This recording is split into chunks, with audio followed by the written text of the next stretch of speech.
Questa storia è una storia di terremoti che partono dalla Superbike e arrivano alla MotoGP e di terremoti che partono dall'Austria e arrivano in Giappone, oppure partono dal Giappone, passano dall'Austria e ritornano in Giappone, come volete voi, okay? Vedrete come Honda Superbike e KTM MotoGP e poi ancora di nuovo Honda MotoGP si incontreranno e si intrecceranno in una vicenda bizzarra.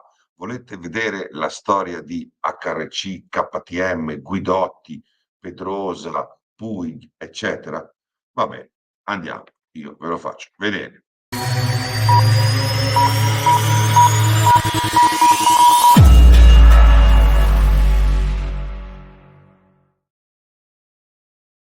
Ciao da Mr. Helmet, vi ho detto che questa storia parte da HRC, ma non dalla HRC che pensate voi, quella più famosa, quella della MotoGP, bensì dalla HRC della Superbike, Honda Superbike. Avevo ricevuto rumors che dicevano che tutto il team Superbike di Honda, che poi sono quasi tutti spagnoli e legati ad Alberto Puig, era a rischio.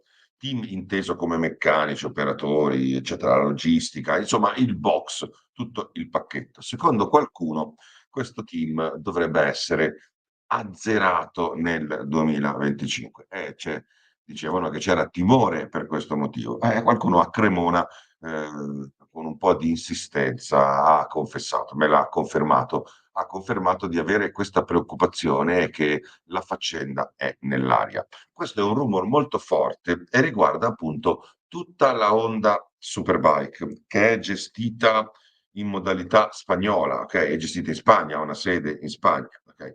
Altri rumors che non confermo perché non sono molto sicuro, ma che comunque sono abbastanza presenti, riguardano una specie di passaggio di consegne che vedrebbe Honda UK, che sta andando molto bene, sta lavorando molto bene, prendere il posto degli spagnoli in Superbike.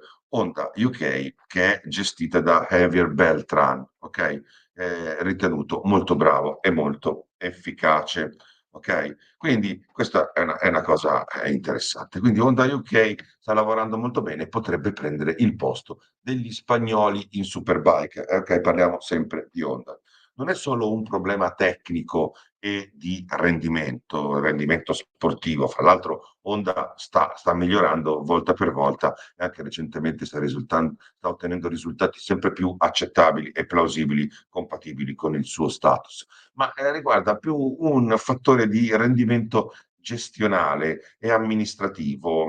Insomma, in Giappone questi sono i rumor. Si sarebbero accorti, resi conto di alcune cose che non gli piacciono dal punto di vista della gestione, della logistica, dal punto di vista finanziario, organizzativo. E i giapponesi funzionano così, aspettano, hanno tanta pazienza e poi, pum, esplodono. Okay? Nello stile giapponese è quello di sopportare a lungo in silenzio, prendere nota di tutto e poi ad un certo punto prendere delle decisioni che sono spesso drastiche e abbastanza granghignolesche, cioè abbastanza sanguinolente e truculente, anche abbastanza spettacolari. È successo, ricorderete, qualche anno fa proprio con Tenkate che fu di colpo estromessa. Okay, non è sicuro che cambierà tutto il management e che arriveranno gli inglesi, ma è sicuro che ci sarà nel box un mini terremoto, mini perché riguarda la Superbike che comunque è una struttura piccola.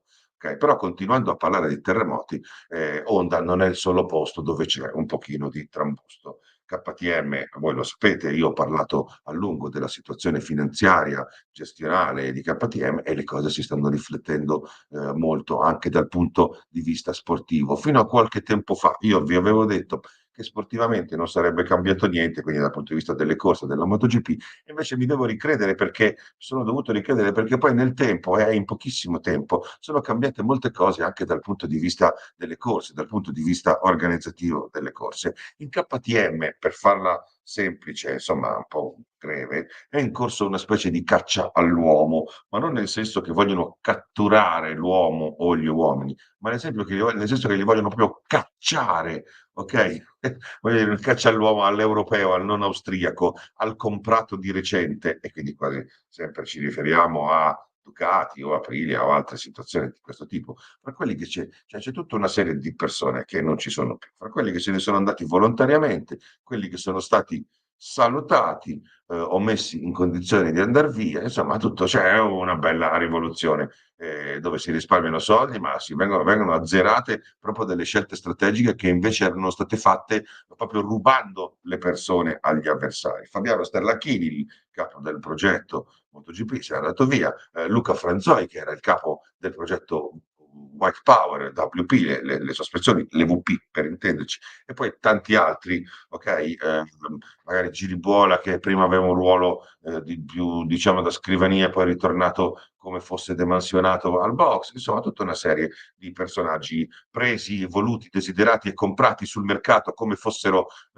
atleti, no? E rubati alla concorrenza e poi ridimensionati fino a invogliati ad uscire, se non addirittura cacciati. Noi i dettagli di queste cose non le sappiamo perché KTM sceglie sempre uscite no, di un certo tipo, però di fatto le cose stanno così, fino ad arrivare a Guidotti, Francesco Guidotti. Questi personaggi sono tutti, viene detto così da KTM, persone che non condividono le linee guida, quali sarebbero non si sa, e tutti che potrebbero dire che sbattono la porta, ma non lo dicono, ma si capisce che lo fanno. È un management lato comunicazione che non risponde alle interviste, non solo a me, ma anche ad altri. Okay?